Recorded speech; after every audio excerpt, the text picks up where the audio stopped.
So, because you clicked this video, I am assuming that you just got admission to study law. Well, congratulations. And I am here to tell you the things you are supposed to expect as a law student so that you would not find it difficult or you will not find some things surprising when you enter into the faculty and when you attend your first class or other classes after that. Now, welcome to the life of stress. Of course, I will tell you the truth. I'm not the kind of person that come and be sugarcoating it, saying it's actually not very. It is technical. It is what people might call hard, but I don't like to see it as hard. So, unless you don't like doing it, unless you don't take it as a hobby, it will be very hard for you. The only thing you have to know, or the only thing you have to do for it not to be hard for you, or for it not to be appear to be hard for you, is when you take it as a hobby. That is why passion is important when you want to study law. If you are the kind that your parents forced you to study law, then you just have to struggle to do it, unless you not develop passion for it. Because once you develop passion for it, you will see it as a simple something. Because you are curious to know what the law is talking about. And when you are curious to know what the law is talking about, it makes you to read. And when you read, it makes you to also pass your exams. So let us just start. Now, if you are coming into the faculty, of course, I'll be talking about this based on public universities, but private university students, people that got admission to private universities, can also have some wisdom from this that I'm going to share. But for me, I graduated from Abia State University. That is where I went to a state university, a public university. Of course, there might be some little changes here and there, between my university and your university, even if your university is a public university, but there are still um, information you can glean from here. Now, first of all, you should know, in fact, everybody knows this, that a law student, as you are going to school, as you have gotten this admission, the first thing you want to start buying is your black and white. Your white shirt and your black trouser for guys, and also tie, black tie. For ladies, white shirt, black skirt. Now, I know some schools might permit black gown for ladies, but not just all these designers kind of gown, like corporate gowns. You understand? So, but I don't think my school actually permitted that, but I'm trying to use my eyes to, or my mind to remember if there were people that were wearing black gowns in class that year. But law school, Nigerian law school permits it. Yes. So you should know that you are about to start wearing black and white. They will call you all sorts of names. Most of the time they say law students um, are proud. So most people don't even like law students. And most of the times, the reason we are assuming is that most people try to get admission to law, but they couldn't succeed to get admission to law. So the school now gave them political science or sociology or all that, and they will now start, castigating law students, calling them all manner of names because of a black and white. They will call you names like quantum. They will call you names like choir, choir people.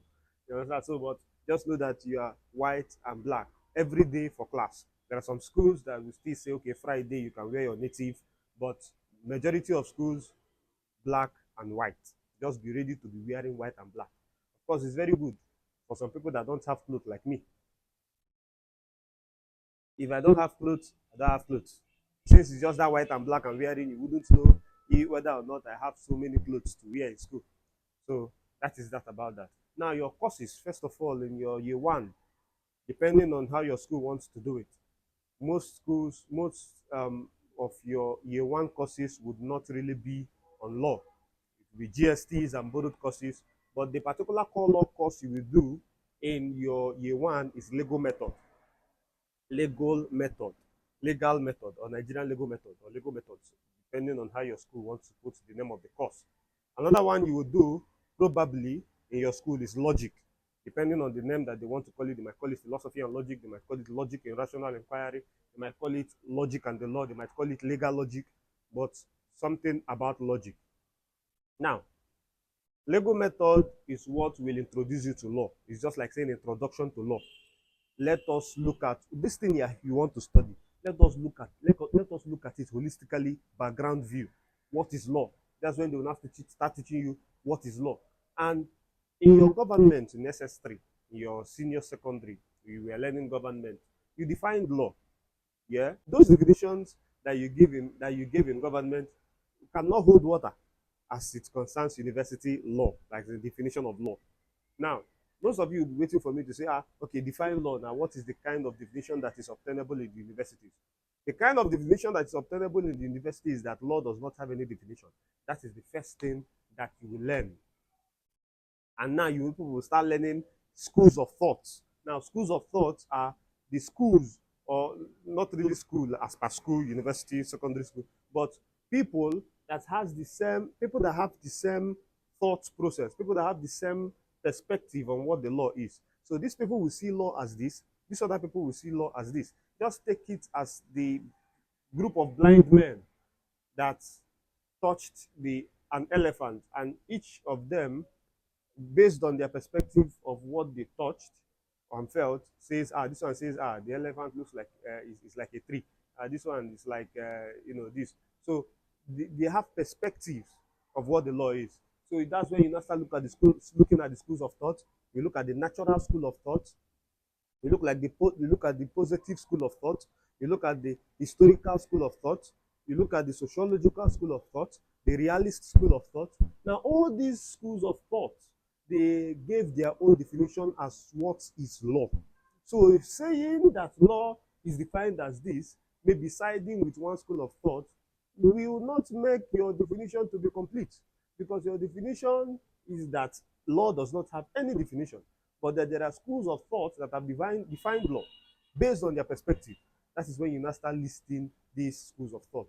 That is why when you enter your exam hall and maybe or your test or assignment, and they just give you this simple question: what is law? Because some lecturers can just come the first day in class and say, introduction, take your assignment, what is law? Most of you start defining law. No, what they're expecting you to do is to study the schools of thought and come up with all those definitions, both apart from the definition, the criticisms to their definitions. You understand? Okay, for example, in the positive school of thought, I'm giving this example. The positive school of thought, as propounded by John Austin, the Austinian theory, says that laws are rules, made by the superior to the inferior and is backed up by sanction. Now, there are criticisms to this particular definition. So, these superior that are making these laws, are they not also affected by the laws? That is a criticism. They are saying that the law is made by the superior to the inferior and is backed up by sanction. What about the superiors? Are they not supposed to be regulated by laws? Is laws or are laws only made for the inferior?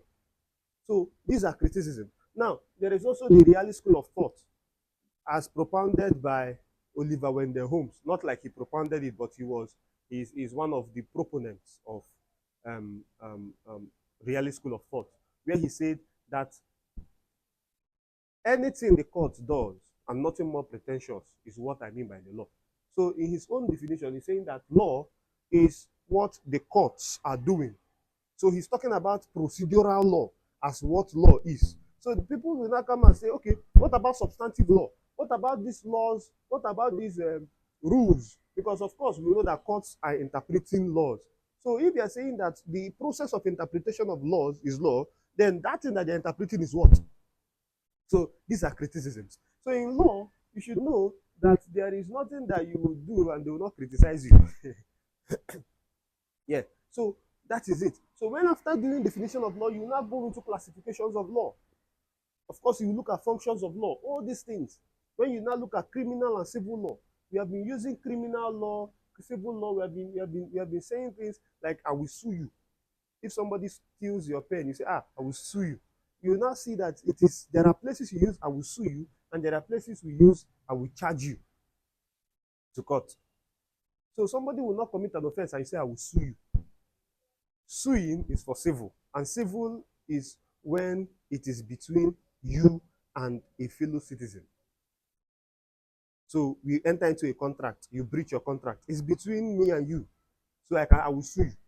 But if you steal something, of course, you stole that my thing. You stole my book or you stole my money. Yes, you stole it. You stole my money. But every offense, as they will teach you, is against the state. So it is not me that we charge you to court. It is now the state that we charge you to court. Of course, what I am is a nominal complainant, somebody that probably complained to the state, the police, and the police will now come and take you to court. We will arrest you, then charge you to court. So you now see that. You now see that there's a difference between substantive and adjectival law or procedural law. Substantive law are those laws that provide for your rights and obligations as a citizen, the law as it is. While the procedural law is when these laws are being defaulted, how do we enforce? So these procedural laws will now give us the rules on how we can now enforce our rights and obligations as is written in the substantive law. So that is when you now start looking at rules of court. How do you bring an action to court? How do you sue somebody? That is what is in the procedural law. But substantive law is saying, okay, this is this. You have your right to this. You are supposed to do this. You are supposed to do that. Now, when you don't do this and do that, you will now use the procedural law to enforce not doing the thing you are supposed to do. Yeah. So going further, you now start learning things like courts, hierarchy of courts. The highest court we have in Nigeria is Supreme Court, followed by Court of Appeal, followed by High Court. Then other ones that has coordinate jurisdiction. That's when you now start learning jurisdiction. The powers of the court to hear a matter. Then you now start seeing, okay, this court is supposed to hear a matter. How can you appeal? And which court will you appeal to? Because if you carry a particular matter that is supposed to be for another court and you institute it in another court, they can strike it out because of lack of jurisdiction. So you don't want that to happen for your case. So you have to learn it fast, learn it in your early days, so that when you continue, when you progress, you already have the knowledge of jurisdiction. So that when anything happens, you now say, oh, this is the court that it will go to. And again, it should be noted that everything you are doing in law as a law student, you must have a source. Now, they will teach you sources of law. They will teach you received English law as a sources of law.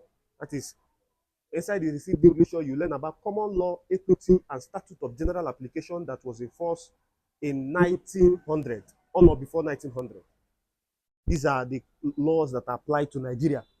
The received English law classified into or divided into common law, equity, and statutes of general application that were enforced on or before 1900.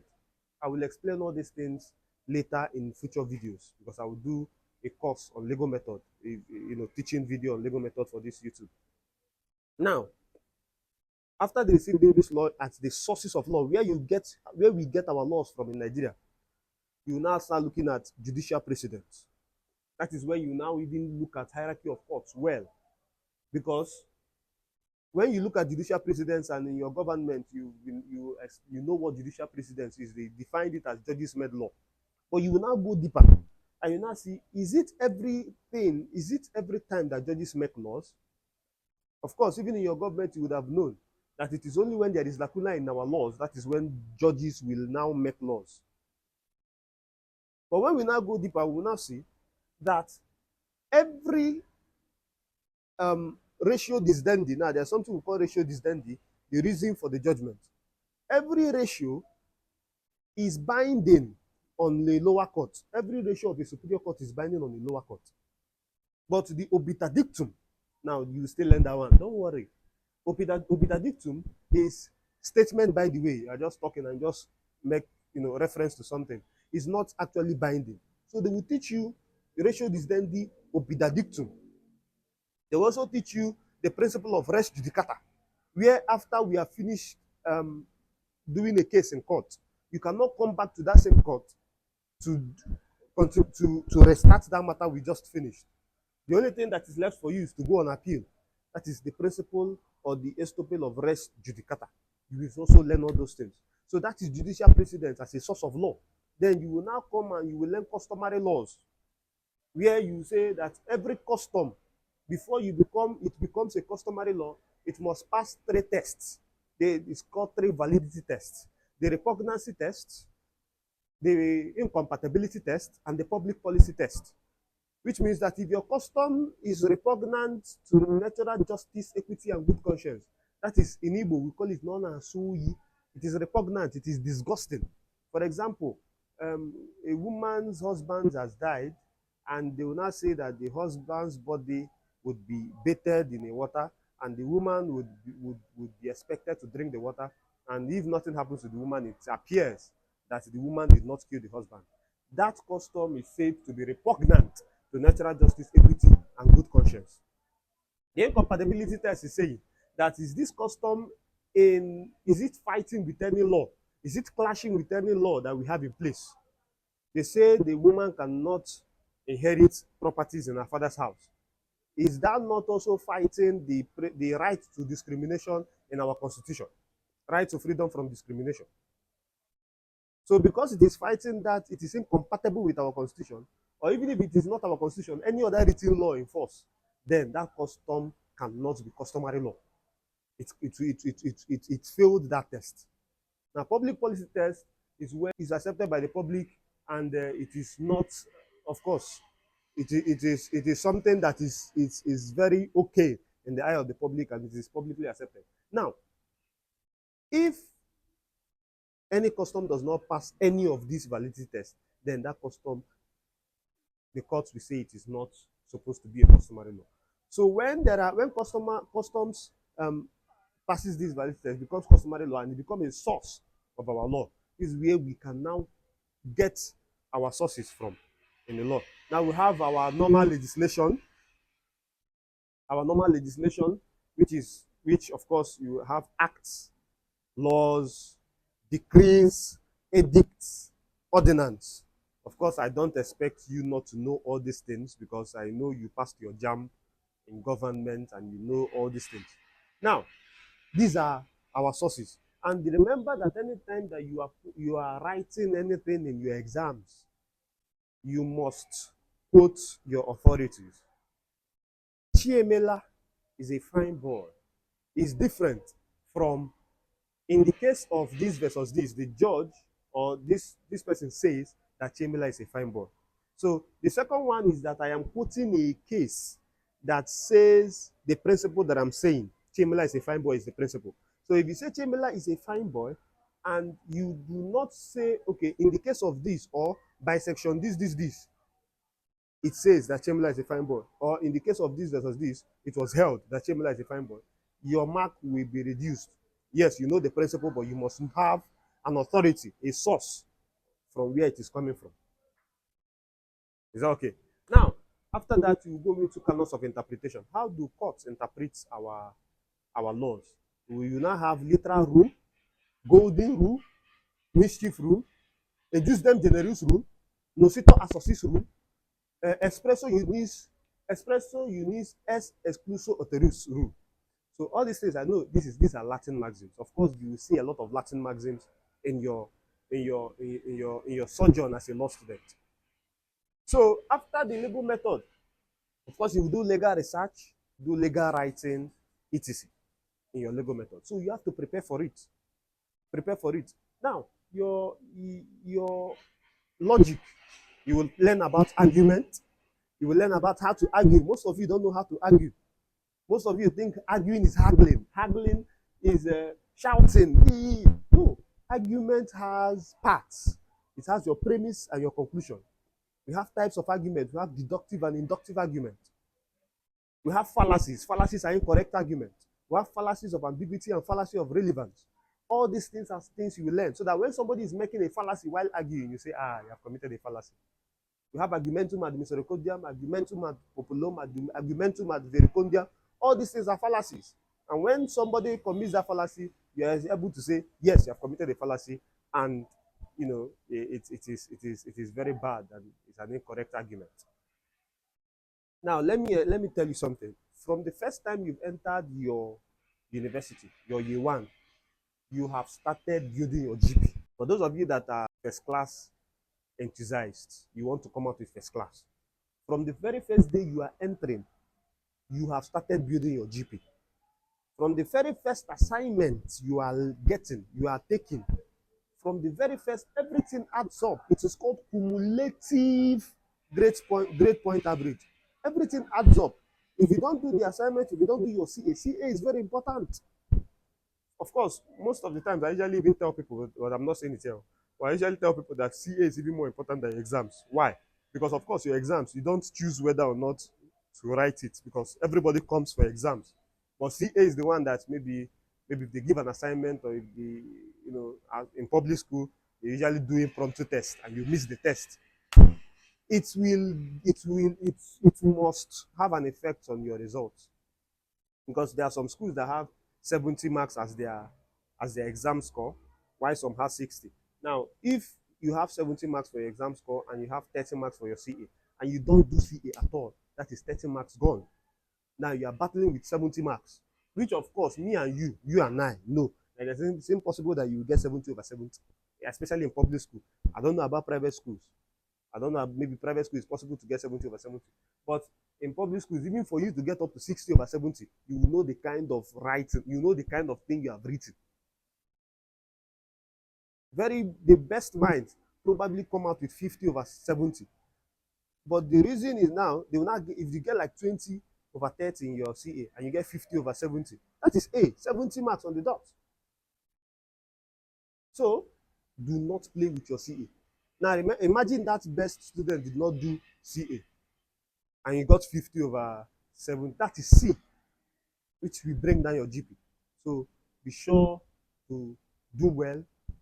Starting from the beginning, you have started. Don't go and be all your matriculation, all your rejoice, all the you have gotten admission, you have celebrated. Immediately as entering class, just stop the celebration and walk. I will still do more videos for you people in year one. Please, I hope this has